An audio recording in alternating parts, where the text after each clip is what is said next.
നമസ്കാരം. മലയാളി വാർത്ത ഇൻസൈഡിലേക്ക് സ്വാഗതം. തെരുവുനായ പ്രശ്നം വെറുമൊരു പ്രശ്നമല്ല, വലിയ മാഫിയകളുടെ കളിയാണ്. വിദേശത്തു നിന്നൊക്കെ മൃഗസ്നേഹത്തിൻ്റെ പേരിൽ കോടികൾ തട്ടുന്ന വലിയ ലോബികൾ, തെരുവുനായകൾക്ക് വേണ്ടി വാദിക്കുന്ന സംഘടനകളും അവയുടെ പ്രവർത്തകരും ഭാരവാഹികളുമൊക്കെ ചെറുന്യൂനപക്ഷമാണ്. പക്ഷേ അവർക്ക് ശക്തമായ ലോബിംഗ് നടത്താനുള്ള സ്വാധീനമുണ്ട്. തെരുവുനായകളുടെ ശല്യം മൂലം കുട്ടികളെ ഒന്ന് കളിക്കാൻ പോലും പുറത്തുവിടാൻ കഴിയാത്ത അവസ്ഥയിലാണ് മാതാപിതാക്കൾ. നിശബ്ദരാക്കപ്പെട്ട ഡൽഹിയിലെ മഹാഭൂരിപക്ഷത്തിനു വേണ്ടിയായിരുന്നു സുപ്രീം കോടതിയിൽ നിന്ന് നമ്മൾ കേട്ട ഒരു വലിയ വിധി. ഡൽഹി തെരുവുകളിലെ മുഴുവൻ തെരുവുനായകളെയും പിടികൂടുക, അവയെ കൂട്ടിലടയ്ക്കുക, ഇതിനെ തടയാൻ വരുന്നത് ആരായാലും അവർക്കെതിരെ ശക്തമായ നടപടികളെടുക്കുക, അവരെ അറസ്റ്റ് ചെയ്യാൻ വരെ സുപ്രീം കോടതിയുടെ ഉത്തരവുണ്ടായി. തെരുവുനായ പ്രശ്നത്തിൽ മൃഗസംഘടനകൾക്കെതിരായി ഇത്രയും ശക്തമായി വിധി വരുന്നത് ഇതാദ്യം. അതുകൊണ്ട് തന്നെ മൃഗസ്നേഹികളുടെ സംഘടനകൾ ഞെട്ടുകയും പിറ്റേന്ന് മുതൽ ഡൽഹി തെരുവീഥികളിൽ ഇറങ്ങി വലിയ പ്രക്ഷോഭങ്ങൾ നടത്തുകയും ചെയ്തു. അവർ മൃഗസ്നേഹികളോട് പർദ്ദിവാല ചോദിച്ച ഒരു ചോദ്യമുണ്ട്: പേ പിടിച്ച തെരുവുനായയുടെ കടിയേറ്റ് മരിച്ച ഒരു കുട്ടിക്ക് പകരം ജീവിതം നൽകാൻ നിങ്ങൾക്ക് കഴിയുമോ? ആ ചോദ്യമാണ് ഇന്ത്യയിൽ ഇപ്പോൾ ഉയർന്നു കേൾക്കുന്നത്. എന്നാൽ മറുവശത്ത് ഇന്ത്യയുടെ പ്രതിപക്ഷ നേതാവ് രാഹുൽ ഗാന്ധി ഇക്കഴിഞ്ഞ ദിവസം തെരുവുനായ പ്രേമവുമായി കളത്തിലിറങ്ങി. തുടച്ചു നീക്കപ്പെടേണ്ട പ്രശ്നമല്ല തെരുവുനായകൾ എന്ന് രാഹുൽ ഗാന്ധിയുടെ വിചിത്രമായ പ്രസ്താവന. തെരുവുനായകളെ പിടികൂടി മാറ്റുന്നത് ക്രൂരമാണ് എന്ന് രാഹുൽ ഗാന്ധി പറയുന്നു. ഇത് ഏറ്റവും ക്രൂരമാണ്, സഹതാപമില്ലാത്ത പ്രവൃത്തിയാണെന്നും രാഹുൽ ഗാന്ധി എക്സിൽ കുറിച്ചു. ഷെൽട്ടറുകൾ, വന്ധ്യകരണം, കുത്തിവയ്പ്, കമ്മ്യൂണിറ്റി കെയർ എന്നിവ ഉറപ്പാക്കാൻ അധികൃതർ തയ്യാറാകണമെന്നാണ് രാഹുൽ ഗാന്ധിയുടെ ആവശ്യം. ക്രൂരത ഇല്ലാതെ തന്നെ തെരുവുനായകളെ സുരക്ഷിതമായി പാർപ്പിക്കാൻ ഇത്തരം മാർഗങ്ങൾ അവലംബിക്കേണ്ടതുണ്ട് എന്നും രാഹുൽ ഗാന്ധി പറയുന്നു. ഡൽഹി രാജ്യ തലസ്ഥാന മേഖലയിലെ മുഴുവൻ തെരുവുനായകളെയും പിടികൂടി നഗരത്തിന് പുറത്ത് ദൂരെ എവിടെയെങ്കിലും കൂട്ടിലാക്കാനാണ് സുപ്രീം കോടതി ഉത്തരവിട്ടത്. പിന്നീട് മൃഗസ്നേഹികൾ സുപ്രീം കോടതിയിലേക്ക് പാഞ്ഞു ചെന്നു. പർദ്ദിവാലയുടെ ഈ വിധി അതിവൈകാരികമാണ്. ഇത് യുക്തിസഹമോ പ്രായോഗികമോ അല്ല. പല രീതിയിലുള്ള വിമർശനങ്ങൾ ഉയർന്നു കേട്ടു. എങ്കിലും ഇന്ത്യയിലെ മഹാഭൂരിപക്ഷം നിശബ്ദരാക്കപ്പെട്ട ജനങ്ങൾ ഈ വിധിക്ക് കൈയടിച്ചു. തെരുവുനായകളെ പാർപ്പിക്കാൻ വേണ്ടത്ര കൂടുകൾ ഡൽഹിയിൽ ഇല്ലാതിരിക്കെ 8 ആഴ്ചയ്ക്കുള്ളിൽ എങ്ങനെ അവയെ സുരക്ഷിതമായി മറ്റൊരിടത്തേക്ക് മാറ്റാൻ കഴിയുമെന്ന ചോദ്യവും ചിലർ ഉയർത്തി. കുട്ടികൾക്ക് ഭീതിയില്ലാതെ ഡൽഹിയിലെ തെരുവീഥികളിൽ ഉറങ്ങാൻ കഴിയുന്ന ഒരു സാഹചര്യം ഒരുക്കണമെന്നാണ് സുപ്രീം കോടതി പറഞ്ഞത്. വിദേശ ഫണ്ടുകൾ ധാരാളമായി വാങ്ങുന്ന ശക്തരാണ് മൃഗസ്നേഹം നടിക്കുന്ന സംഘടനകൾ. അതുകൊണ്ട് തന്നെ തെരുവുനായകളുടെയും തെരുവിലെ പേപ്പട്ടികളുടെയും ഒക്കെ കടിയേറ്റ് വേദനിക്കുന്ന സാധാരണക്കാരെയും പാവപ്പെട്ടവരെയും അവർ കാണില്ല. അഭിഭാഷക സംഘങ്ങൾ ഉൾപ്പെടെയുള്ള മൃഗസ്നേഹികളുടെ ലോബികൾ അതിശക്തമാണ്. അതുകൊണ്ട് മാത്രമാണ് കടിയനായ ഒരു തെരുവുനായ ആരെങ്കിലും കൊല്ലാൻ ശ്രമിച്ചാൽ മണിക്കൂറുകൾക്കകം അവർ ജയിലിൽ അടയ്ക്കപ്പെടുന്നത്. ഒരു മനുഷ്യനെ കൊന്നാൽ പോലും വർഷങ്ങൾ നീണ്ട വിചാരണയ്ക്ക് ശേഷമാകും നിങ്ങൾക്ക് ശിക്ഷ ലഭിക്കുക. ഇവർ തെരുവുനായകൾക്ക് വേണ്ടി അത്രയും ജാഗരൂകരാണ് എന്ന് വ്യക്തം. എന്നാൽ മൃഗസ്നേഹികളുടെ സംഘടന എത്ര ശക്തമാണെന്ന് സുപ്രീം കോടതിയിൽ നിന്ന് വന്ന ഈ വിധിക്ക് പിന്നാലെ ഇന്ത്യ കണ്ടു. ഈ വിധി പുറപ്പെടുവിച്ച് മണിക്കൂറുകൾക്കകം സുപ്രീം കോടതിയിൽ നടന്ന നിയമ നടപടികൾ. പർദ്ദിവാലയുടെ വിധിക്കെതിരായി മൃഗസ്നേഹികൾ നൽകിയ അധികാര സമ്മർദ്ദം മറുവശത്ത്. സുപ്രീം കോടതി ജസ്റ്റിസായ ഗവായ് തന്നെ ഈ കേസ് പർദ്ദിവാലയുടെ ബെഞ്ചിൽ നിന്നും പിന്നീട് പിൻവലിച്ചു.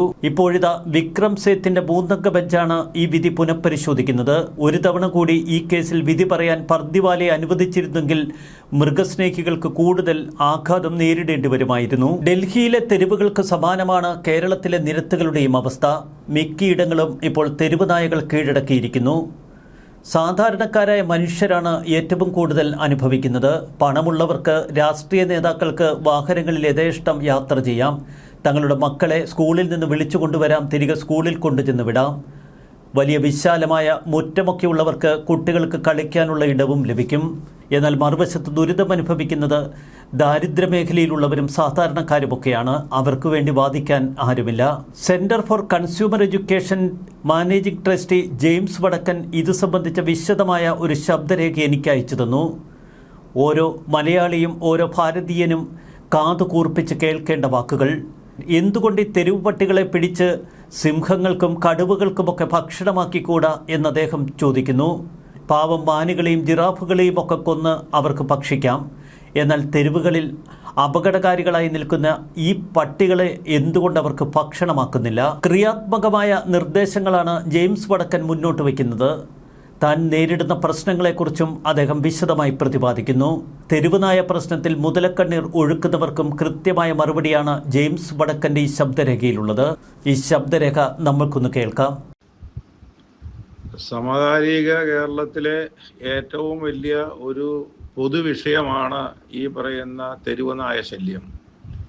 എന്താണോ അത് ആരും വളരെ ഗൗരവത്തോടെ കാണുന്നില്ല എന്നുള്ളതാണ് ഏറെ ദുഃഖകരം. എനിക്ക് തോന്നുന്നത് ഞാൻ 1958 ഈ പൊതുതാൽപര്യ ഹർജികളുടെ പുറകെ തുടങ്ങിയതാണ്. ഏതാണ്ട് 60ഓളം ഹൈക്കോടതി സുപ്രീം കോടതി കേസുകൾ നടത്തിയും വിജയിച്ചിട്ടുണ്ട്. അതിലേറ്റെടുത്ത വിഷയങ്ങളെക്കാളൊക്കെ ഏറെ ഗൗരവമുള്ളൊരു വിഷയമാണ് ഈ പറയുന്ന തെരുവുനായ ശല്യം. സത്യത്തിൽ ഈ 2025 ജനുവരി മെയ് മാസങ്ങളിലെ 5 മാസത്തിനിടയ്ക്ക് 1,65,000 പേരെ ഈ പട്ടി കടിച്ചു. 17 പേര് പട്ടികടിയേറ്റ് മരിച്ചു. ഒന്ന് ആലോചിച്ച് നോക്കിക്കേ, ഇവിടുത്തെ ഏറ്റവും വലിയ കൊലപാതകങ്ങളെക്കാൾ ഭീകരമല്ലേ ഇത് സംഭവം നടക്കുന്നത്. കഴിഞ്ഞ 2014-2025 കാലഘട്ടത്തിലെ 11 വർഷത്തിനിടയ്ക്ക് കേരളത്തിൽ തന്നെ 22.52 ലക്ഷം ആൾക്കാരാണ് പട്ടി കടിച്ചിരിക്കുന്നത്. 160 മരണങ്ങളുണ്ടായി. ഈ ഒരു സാഹചര്യത്തിൽ ഇതുപോലെ തന്നെ എനിക്ക് തോന്നുന്നു മറ്റ് സംസ്ഥാനങ്ങളിലെ മെട്രോപൊളിറ്റൻ പട്ടണങ്ങൾ ഒഴിച്ച് മറ്റ് സംസ്ഥാനങ്ങളിലൊക്കെ ഏറ്റവും വലിയ ഈ തെരുവുനായ ശല്യമുള്ള സംസ്ഥാനം കേരളമാണ്. കാരണം കേരളം എന്ന് പറയുന്നത് മൊത്തം ഒരു മെട്രോപൊളിറ്റൻ സിറ്റി ആണല്ലോ. അത്തരം സാഹചര്യത്തിലാണ് ശരിക്കും പറഞ്ഞാൽ ഈ 2025 ഓഗസ്റ്റ് മാസം 8-ാം തീയതി സുപ്രീം കോടതിയിലെ 2 ജഡ്ജിമാർ ഇത് സുമോട്ടോ പെറ്റീഷൻ എടുത്തു. കോടതി തന്നെ സ്വയം ഇതിൽ വലിയ ദുരന്തമായിട്ട് ഏറ്റെടുത്തിട്ട് ജസ്റ്റിസ് JB പർദിവാലയും R മഹാദേവനും കൂടെ ഒരു വിധിന്യായം അന്ന് തന്നെ പുറപ്പെടുവിച്ചു. ഇങ്ങനെ ഈ പറയുന്ന കൊച്ചുകുട്ടികളെ കടിച്ചു തിന്നുന്ന തെരുവുനായ്ക്കളൊന്നും ഡൽഹിയിലെ തെരുവുകളിൽ പാടില്ല. അതിനൊക്കെ എത്രയും പെട്ടെന്ന് കൂട്ടിലാക്കിക്കോണം എന്ന് പറഞ്ഞു. സത്യത്തിൽ അത് എല്ലാം എനിക്ക് തോന്നി ഇന്ത്യ മുഴുവൻ സ്വീകരിച്ച ഒരു വലിയ വിധിന്യായമായിരുന്നു. കേരളം അതിനേക്കാൾ സന്തോഷത്തോടെ സ്വീകരിച്ചു. കാരണം ഏറ്റവും കൂടുതൽ ദുരന്തം അനുഭവിക്കുന്നത് ഈ നിസ്സഹായരായ ഈ പറയുന്ന സാധാരണക്കാരായ മനുഷ്യരാണല്ലോ. അത് വലിയൊരു കാര്യമുണ്ട്. നമ്മുടെ കഴിഞ്ഞൊരു 15 വർഷത്തെ പട്ടികടിയുടെ ശല്യം ചെയ്ത് കഴിഞ്ഞാൽ ഏറ്റവും കൂടുതൽ പട്ടികടി ഏറ്റിക്കുന്ന കുട്ടികൾക്കിട്ടാണ്. സത്യത്തിൽ സാമ്പത്തികമുള്ളവരുടെ വീട്ടിലെ കുട്ടികളെ അവർ വീട്ടിൽ നിന്ന് തന്നെ ഇറങ്ങി വണ്ടിയെ കയറ്റി സ്കൂളിലേക്ക് വിടും, തിരിച്ച് വീട്ടിൽ കൊണ്ട് ഇറക്കും. അപ്പോൾ പട്ടി പേടിക്കേണ്ട കാര്യമില്ല. പക്ഷേ ഈ സാധാരണ ഗവൺമെൻറ് അല്ലെങ്കിൽ എയ്ഡഡ് സ്കൂളിലും LP സ്കൂളിലും UP സ്കൂളിലും പോകുന്നവരാണ് ഇതിനകത്ത് ഏറ്റവും കൂടുതൽ പ്രശ്നം ഉണ്ടാകുന്നത്.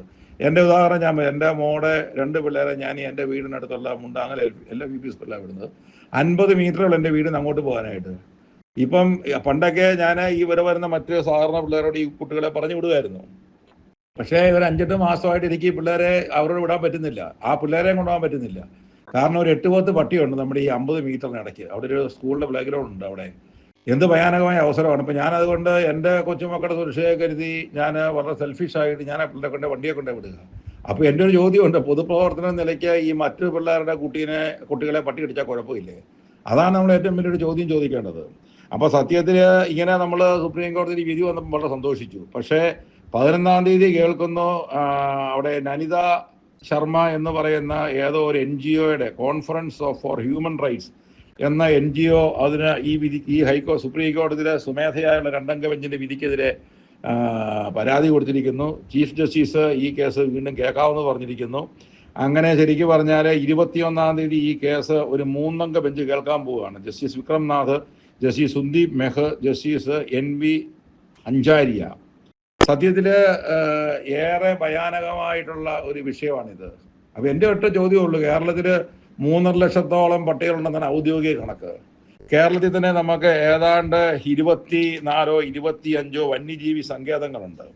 ഈ വന്യജീവി സങ്കേതങ്ങളിൽ ഉള്ള എന്നാ പറയുന്ന പുലിക്കും കടുവായ്ക്കും സിംഹത്തിനൊക്കെ മൃഗങ്ങളെ തന്നെ വേണം.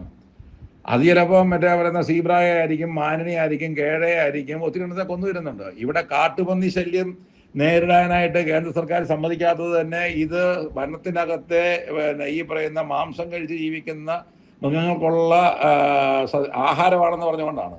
അങ്ങനെയാണെങ്കിൽ പിന്നെ ഈ കേരളത്തിലെ മുഴുവൻ പട്ടികളെയും എത്രയും പെട്ടെന്ന് പിടിച്ചിട്ട് വനംവകുപ്പിനെ ഏൽപ്പിച്ചിട്ട് വനംവകുപ്പ് ഈ പറയുന്ന 20ഓളം വരുന്ന വന്യജീവി സംഘത്തിലോട്ട് വിട്ടാൽ പോരെ? ഈ പ്രശ്നം തീരുകയല്ലേ? എന്തുകൊണ്ടാണ് അത് ആരും അംഗീകരിക്കാത്തത്? എനിക്ക് നിങ്ങളൊറ്റക്കാരെ പറയാനുള്ളൂ. കേരളത്തിലെ ഏറ്റവും അറിയപ്പെടുന്ന ഈ പറയുന്ന ഓൺലൈൻ മാധ്യമങ്ങളായതുകൊണ്ട് ഇക്കാര്യത്തിൽ അടിയന്തരമായ ഒരു നിലപാടെടുക്കണം. എൻ്റെ ഈ വോയിസ് പറഞ്ഞാൽ എനിക്ക് വിരോധമില്ല. കാരണം 1988 തുടങ്ങി 2025 വരെയുള്ള 37 വർഷത്തെ എൻ്റെ പൊതുപ്രവർത്തനം ഇടയ്ക്ക് ഇത്രയും സ്വാധീനിക്കപ്പെട്ടൊരു വിഷയമില്ല. അപ്പോൾ സത്യത്തിൽ ഈ 21-ാം തീയതി ഈ വിഷയത്തിൽ ഈ പട്ടികളെ കൂട്ടിലടയ്ക്കാൻ സുപ്രീം കോടതി പറഞ്ഞതിൽ ആദ്യം രംഗത്ത് വന്നത് മേനകാ ഗാന്ധിയാണ്. സഹിക്കാം, പോട്ടെ, അവർ പഴയ ഒരു മൃഗസ്നേഹിയാണ്. പക്ഷേ രാഹുൽ ഗാന്ധി ഇന്ന് ശക്തമായിട്ട് വന്നിരിക്കുന്നു. അതിനെതിരെ അദ്ദേഹം കപിൽ സിബിൽ വഴി സുപ്രീം കോടതിയിൽ ഇംപീച്ചിങ് പെറ്റീഷൻ ഫയൽ ചെയ്യാൻ പോകുന്നു. ഒന്ന് ആലോചിച്ച് നോക്കി എന്നാ സംഭവിക്കാൻ പോകുന്നുള്ള കാര്യം. വീണ്ടും നമ്മുടെ നാട്ടിൽ ഇങ്ങനെ ഈ പറയുന്ന തെരുവനായ മനുഷ്യക്കുരി നടന്നുകൊണ്ടേയിരിക്കും. സത്യത്തിൽ ഇവരൊക്കെ ഈ മനുഷ്യരുടെ നന്മയ്ക്ക് വേണ്ടിയിട്ടാണോ അതോ പട്ടിയുടെ നന്മയ്ക്ക് വേണ്ടിയിട്ടാണോ? നമ്മൾ പട്ടിയെ വേണ്ടത് ഒരിക്കലും പറയുന്നില്ല. ഞാൻ ഒരു ഏകദേശം 13 പേജുള്ളൊരു വിശദമായ പരാതി ഇന്നലെ അയച്ചു കഴിഞ്ഞു. വളരെ ഡീറ്റെയിൽ പരാതിയാണ്. അത് കൃത്യമായിട്ട് പറയുന്നുണ്ട്. ഡൊമസ്റ്റിക്കേറ്റഡ് ആനിമലാണ് പട്ടിയെങ്കിൽ അതിന് ഉടമസ്ഥൻ വേണം. അതിനെ ചെയിനിലിട്ടോ കൂട്ടിലിട്ടോ അവനവൻ്റെ പറമ്പിൽ വളർത്തിക്കണം. പുറത്തേക്ക് ഇറങ്ങാൻ പാടില്ല. പുറത്തേക്ക് ഇറങ്ങിക്കഴിഞ്ഞാൽ ഈ പട്ടി എന്ന് പറഞ്ഞ ഡൊമസ്റ്റിക്കേറ്റഡ് ആനിമലിലെ ഡൊമസ്റ്റിക്കേഷൻ ഇല്ലാതായി. അപ്പം അങ്ങനെ വരുമ്പോൾ അതാണല്ലോ തെരുവ് നായ എന്ന് പറഞ്ഞത്, സ്ട്രീറ്റ് ഡോഗ്, അതായത് നാഥനില്ലാത്ത നായ. അങ്ങനെയുള്ളവരെ നമ്മൾ അങ്ങനെ വന്യജീവികളായിട്ട് തന്നെ കണക്കാക്കി വന്യജീവി സങ്കേതങ്ങളിലേക്ക് പറഞ്ഞു വിടണം.